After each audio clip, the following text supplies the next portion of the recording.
Hello and welcome to Devil's Advocate. MF Hussain and Taslima Nasreen raised the critical question, how far does freedom of expression go in India? That's the key issue I shall raise today with the poet, activist and author Javed Akhtar. Mr. Akhtar, let's start with first principles. As you see things, which has the higher priority, religious sentiment or freedom of expression? Both, but in right proportions. All right, if it's in right proportions, then how far does freedom of expression go? Does it, for instance, include the right to offend, or does it stop when someone takes offense at what you're saying? You know, what is offensive is something intangible, and this idea can differ from person to person. Ultimately, what we have to decide that, suppose, for discussion's sake, I accept whatever he painted or whatever she wrote was offensive. For discussion's sake, we accept that. Now, what should be the level of tolerance in the society? Acceptance of dissension, one. Beside that, if it is intolerable, what are the ways to show your intolerance? This has to be decided. For instance, satire or lampooning are acceptable forms of art, whether in terms of painting or cartoons or in terms of written word. Is that a level of offense that people have to accept and tolerate, or can they object to it? No, Karan, let's start from the other point of view. You see, generally what happens that this is not offensive. Why are we talking about it? Let us accept this is offensive. Okay, for discussion's sake. Now, what do you want to do about it? That should be decided. Because who am I to decide what is offensive and what is not offensive for somebody else? So somebody is finding it offensive. Okay, accept it. Now, what do you intend to do in a civilized society? How do you want to register your protest? Let's take up this issue. What do you do about something you find offensive? The Indian Constitution in Article 19(1)(a) recognizes certain restraints on freedom of expression in the interest of decency, morality and public order. Admittedly, decency and morality are vague and undefined, but we all roughly know what they mean. The problem really comes with public order. Do you ever fear that fundamentalists use public order as an excuse? They actually create trouble to then suggest public order is threatened, thus giving themselves an excuse to ban something. All right, that is why I'm saying let's not get into generally what happens, that we fall into this pit of discussion that what is decent, what is indecent, what is offensive, what is not offensive. We should not get into that. Okay, accepted for discussion's sake that this was indecent, this was offensive, accepted. Now, let's start from this point. So let's not get trapped into this discussion whether it was offensive or it was not offensive. I am willing to accept for discussion that it was offensive. Now, how do you show your protest?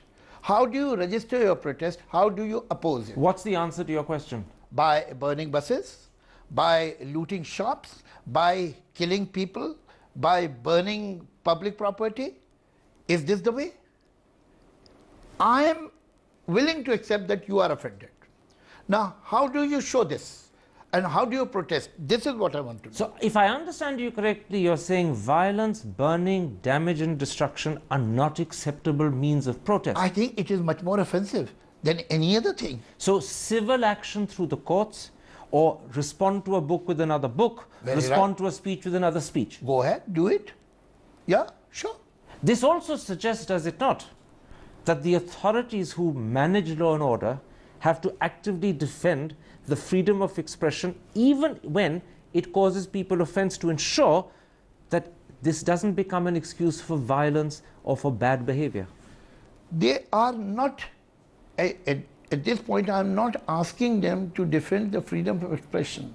I am asking the law and order agencies to stop people from vandalizing the society, that's all. But do the law and order agencies... Any reason under the sun cannot give them permission and does not give them permission to destroy public property and public life. Historically in India, do you get the feeling that governments, rather than stand up for freedom of expression and prevent gratuitous interests resorting to violence, actually see the violence and cave in? I accept that. As a matter of fact, all political parties, without exception, all governments in the states, center, wherever, they are a bit too sensitive about the religious feelings of people, and religious people tend to be too sensitive about their religiosity and so on. I mean, rationalists, creative people, people who are atheists are not supposed to have any sentiments at all, any sensitivity at all. So governments need to have stronger backbones and a greater commitment to upholding freedoms. Upholding freedom and upholding law and order. Let's then, having established those first principles, and if I understand correctly, establishing that so much of this is a question of common sense, come to M.F. Hussain. Now, in his recent interview, M.F. Hussain describes the situation he sees himself in the middle of as a move against art and the artist's self-expression. But isn't that a claim that Danish cartoonists can also make? Yeah, maybe, yeah. You see, whatever Danish cartoonists did, if some people were offended, some people were outraged, they should have gone to the court, they should have written against him, they should have protested to the government of that country and so on. But to say that we will put an award on his head, that is not the right thing to do. And burning down embassies in Beirut and Damascus. Burning down embassies, that's not the right way to protest. Let me pursue M.F. Hussain a little further with you. Critics of M.F. Hussain point out that there are significant differences in the way he portrays Hindu goddesses like Saraswati and Durga and the way he portrays the Prophet's daughter. In these sort of situations, is equivalence essential? There may be a difference, but please understand it. It is the difference not within Hussain. It is the difference of historical traditions. And he is painting certain traditions. There are different traditions, there are different value systems, there are different aesthetics in different parts of society, in different segments of the society, in different schools. So the difference is determined by different traditions, not by the artist's not by prejudice. the artist himself. Secondly, if Hussain has a fundamental right to paint as he wants, do Indians who are offended by his painting have a right to take action through the courts? No, of course they should. And they have the fundamental right to be offended and to show their displeasure and to fight against Hussain. But how? But not by entering his exhibitions and burning his paintings. Absolutely. Leave aside entering his exhibitions, leave aside attacking the man physically and violently. Let's simply talk about Indians who went to court because they were offended by his paintings. What happens when Hussain's right to paint what he wants and the right of an Indian who objects to the painting to go to court come into conflict and clash with each other? Because that's what happened in Hussain's cases. The cases are fine, but as a matter of fact, I don't think what made him leave or live in exile were the cases, but the physical threat, the violence. People who were going to the court are all right, but what about those people in last many years, in any exhibition in India, they have not allowed someone, and some people have not allowed Hussain's painting to be hung on the wall. So it was the government's failure to provide him security against threats to his life or his physical well-being that drove him out. As a matter of fact, it's so very convenient for all of us to blame only the government. But the government also is a part of the society. We have to do some soul searching. Somewhere the society, particularly the urban middle class that at least proclaims that it is educated, is also responsible for that. So every one of us shares the blame for the fact that Hussain left India. Yeah. In other words, Hussain's departure is not an indictment of the government, it's not just an indictment of the Indian system, it's an indictment of all of us. Couldn't agree more. So when Hussain says India rejected him, there's a real fundamental bitter truth there. I would say, again, let's not lose the perspective. India and Indian society were indifferent to his problem. They did not reject him, but they were indifferent to his problem. They did not help and assist him and support him. The system and the society and the opinion makers of the society did not help him to the extent that they should have. Today, Hussain says he has complete freedom in Qatar. As you see things, is Qatar a better guardian of freedom of expression than India? You see, Hussain has not gone to Qatar. It was wrong. I'll tell you, I can't remember the title of the story. Camus, in one of his short stories, has written that the master tells the servant that I'm going away from here. And the servant says, where are you going, master? And he says, can't you understand? I'm going away from here. That's where I'm going. Hussain has not gone to Qatar. He's left India. Hussain has gone away from India. Let's take a break at that point. I want to come back and talk to you about the other lady who raises the same fundamental question, Taslima Nasreen. That's in a moment's time. See you after the break.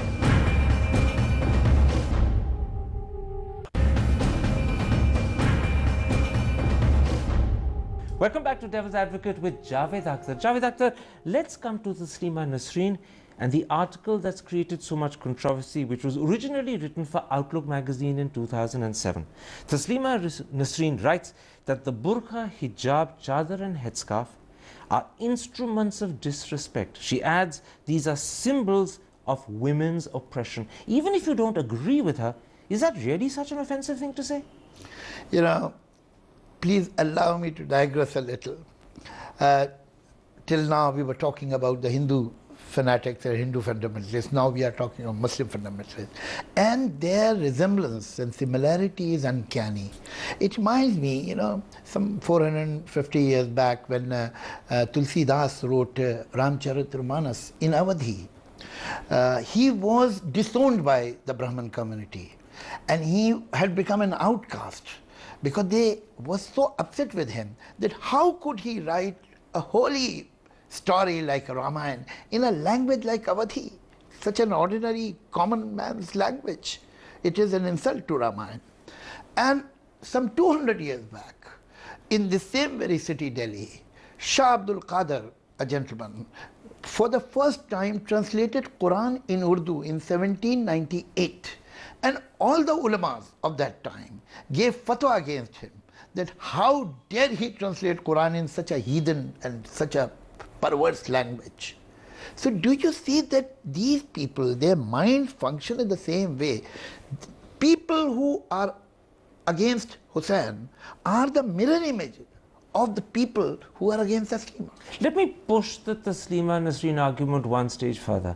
Most people would probably accept the point you're making, that to be critical of the burqa and the hijab and the chadar is not to be offensive. But what about when she makes comments about Allah in that same article? No, I am not saying. I again don't want to get in this discussion. Who am I to decide that this article is not offensive? Maybe it is not offensive for me or for you, but for somebody else, maybe it is offensive. But in your eyes, I am not saying, I don't want to get into this discussion whether it is offensive or it is not offensive. I take it for granted that it is offensive for some people. Now I ask, what do you want to do about it? All right, you will burn the woman. You will destroy public property. You will go and break that office of that newspaper or magazine which has printed that. Will you do that? Is this the way to protest? That is what I want to know. I'm not saying it is not offensive. The question is, how do you respond to the offense? Let me go to a higher level of potential offense. In that same article published by Outlook in 2007, she says with reference to the hadith that Allah ordained the burqa for women, He did not ordain the burqa for men. And then she adds, I'm quoting her, clearly Allah doesn't treat men and women as equal. Coming from someone who was born a Muslim, of Muslim parents, brought up a Muslim, is that offensive?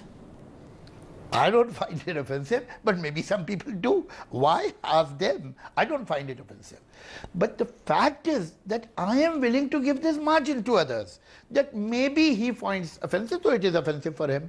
But I want to ask this person who is finding it offensive, does it give you the right to say that I will kill this woman?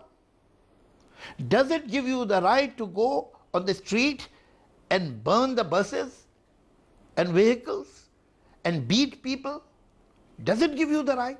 I am not contesting whether it is offensive or it is not. You are saying it is offensive for you? It must be. I believe you. So this is not the question whether it is offensive or not offensive. We will start from the point it is offensive. Now what do you want to do? Let me quote to you what last week Maulana Wahiduddin Khan, the president of the Islamic Center, said to me on this same question about how you respond. He said, Taslima Nasreen has every right to those views and she has every right to express those views. But then at the same time he added, she must accept that she will face the wrath of many angry Muslims when she expresses them. But then he added, violence is unacceptable as a response because it is totally un-Islamic. Would you substantially agree with that position? Totally agree with that. I want to know, maybe for many fanatic Bajrang Dalis or VHP people, Babri Masjid was offensive. I may not agree with them, you may not agree with them, but they found it offensive. So they had the right to break it. Can we accept that? Because they were saying it is offensive, we accept that they have the right to break it? No, sorry. Maybe you are finding it offensive, go to the court. Register your protest. Raise your voice in the parliament, in the assembly. Write in the media, give interviews. What happens, and I'm going back to illustrate my argument to in fact MF Hussain for a moment, what happens when 900 people register cases in different courts in different parts of the country? And that's the figure the Hindu gave on its front page.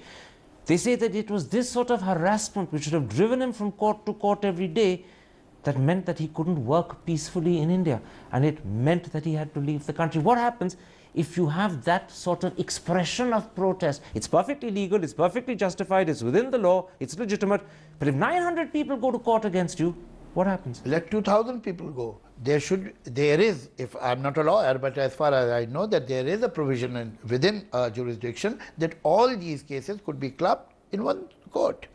That's not a problem. And they were substantially, and in Hussein's case, the 900 were reduced to 3 because only 3 exist. So would you therefore add that although it had gone on for 14 years, it had dragged on interminably, the Indian system in its own slow way was seeking to resolve the issue? You know, I quite agree. I mean, leave aside Hussein's issue, I think Indian judiciary is choked. Indian judiciary has become so intricate and so complicated and so overburdened and so overworked and so slow that justice is only delayed more often than not. That's something Indians have to accept. Yeah, we have to correct that, and people take advantage of it. Let's, in the last minute or two that's left to us, pull back. Sadly, it's not just Taslima Nasreen, it's not just MF Hussain. There's what happened in Pune, the Bandorkar Institute. There's the dispute over whether a film showing the love life of Nehru and Edwina Mountbatten can be made or not made. There are questions about the Vadodara paintings and the dispute that that's created. Do you get the feeling that India is becoming an intolerant, narrow-minded society? I think the level of tolerance has reduced, and it is sad, and it is reducing because people who pretend to be very offended know that they will get away. If there are systems and efficient enough, smart enough, and